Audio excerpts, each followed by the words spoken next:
একাত্তরের অটল বিহারী বাজপেয়ীর ছায়া আমরা অভিষেক বন্দ্যোপাধ্যায়ের মধ্যে দেখেছি। আপনি এবার কল্পনা করুন, তাহলে একাত্তরের ইন্দিরা গান্ধীর ছায়া আপনি কি ভারতবর্ষের প্রধানমন্ত্রীর মধ্যে দেখতে পেলেন? আমেরিকার প্রেসিডেন্ট হুঙ্কার দিল যুদ্ধ বন্ধ। ওরা বাংলা দখল করতে চায়, কিন্তু আমার বক্তব্য হচ্ছে বাংলার মানুষ নিজের মেয়েকেই চায়।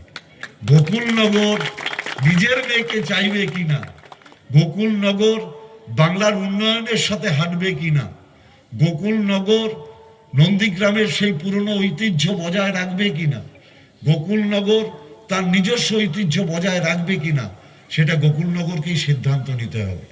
আর একটা কথা আমি আপনাদের বলে যেতে চাই, আপনি মাননীয় আমার কথা মাইকের মাধ্যমে যার কানে পৌঁছচ্ছে, সে যদি বিজেপির কোনো সমর্থক হয়, বিজেপির কোনো নেতা হয়, আমি তাদের অনুরোধ করে যাচ্ছি, আমার কথা যদি আপনাদের কানে যায়, তাহলে দয়া করে আপনাদের নেতা শুভেন্দু অধিকারীকে জিজ্ঞেস করবেন যে শুভেন্দুদা পার্থভৌমিক বলে গেল ব্যারাকপুরের গারুলিয়াতে তুমি সভা করে বলেছিলে মমতা ব্যানার্জির থেকে বাংলাদেশের ইউনিস সরকার অনেক বেশি ভালো।